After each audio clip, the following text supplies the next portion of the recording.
My friend's a surfer, and he says that he has these experiences where he meets God in the water. And when you're having an experience that pure, um, there's no way that that's possible if you are in your head. So you're not thinking about the grocery list if you're having that kind of experience, right? You're actually not thinking at all. You're completely outside of self. And that creates the space to have that kind of experience, whether it's a spiritual one or however you want to define it. So inner conflict is what cripples us. Inner conflict is what creates doubt in this mental war that stops us from our desired behavior. So when you apply this to CrossFit, we've all done a WOD where we're very aware. So we're aware of the clock. We can almost hear it ticking. We're aware of our the people we're CrossFitting with, our people that are watching, the voices. We're aware of our fears. They're right here the entire time. We're aware of when we pick up that heavy kettlebell, how heavy that first feels, or every ache in our body. We're aware of the voice that is loud and telling us that we can't after every rep, or that this is not you, or that you're different, or that you're not strong enough, or you're too small. So that's being very aware, and of course those workouts we don't do very well. And then we've had the workouts where we hear the 3, 2, 1 go, and we don't remember anything else. It was blurry, but you finished it, and you're actually shocked at how fast you finished it.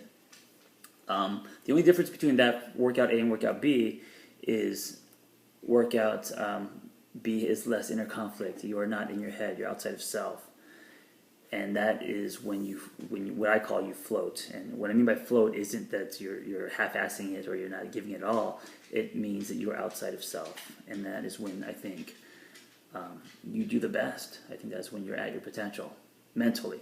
So, how do you get out of your head? It depends on what works for you. And some of the things that work for me, for example, one of the things is focusing on numbers. I enjoy focusing on numbers because it allows me to just completely not think of anything else. So one example is I hate doing wall balls. Wall balls is it's just one exercise I struggle with.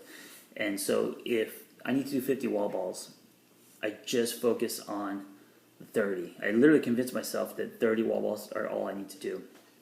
And once I get to 27, 29, 30, then I tell myself just 10 more. And I convince myself I just need 10 more. And after 10, anyone can do 2, 3, or 5, and suddenly you're at 45, and you could top it off and finish the 50.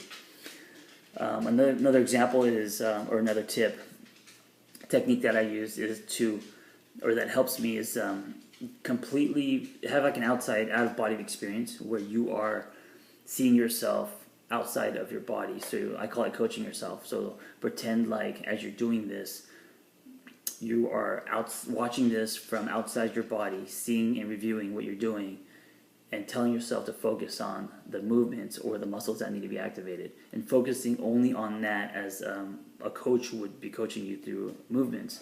And what that does is that gets you outside of your head. It gets that inner conflict to not happen because you're focusing on, again, getting outside of your head. You're focusing on other things that is outside of self, that is outside of that inner conflict, that inner dialogue, that inner pseudo versus solid. For some, it's a conversation with God, and I've had those too, where you're literally having, during the WOD, a spiritual experience, and that's definitely a way to get out of your head, out of yourself. And this might sound kind of funny or silly, but one that works for me is focusing on fun. And I know there are some movements in CrossFit that, I don't know if that's possible, like burpees. I know everyone hates burpees, but for a surfer, the hard work is paddling out there and getting under or over the giant waves for that, moment of catching one and the adrenaline rush you get from riding that wave, right? That's the fun. That's what you're chasing. And so you got to find the fun in the movements in CrossFit. So whether you are doing toes to bar or pull-ups or, the handstand push-up, you got to find the fun in that and what part of that movement that excites you, or where you catch that momentum or that wave. And even in burpees, I think you could find it. And I don't know if it's hitting that floor and bouncing up, or there is a high that you can get off any CrossFit movement. And finding that fun and focusing on that causes you to be outside of self. You lose yourself, and you do a lot more reps because you are not fighting with yourself. So those are a few tips, and making this video because it's so much easier to talk than type. I want to thank you guys for doing this mindset program / experiment. For me, what I'm getting out of it, what I think is really the nectar, is hearing all these amazing stories and connecting CrossFitters from other boxes and around the world to create this dialogue. And I'm amazed at how transparent people are being and vulnerable, and I think it's amazing. And proof also that this kind of dialogue about what goes on mentally and emotionally, we're thirsty for that, and it's good, healthy dialogue to have, So thank you for that, and get your mindset right when you go in, and enjoy your experience. Well, I'll see you in the forums.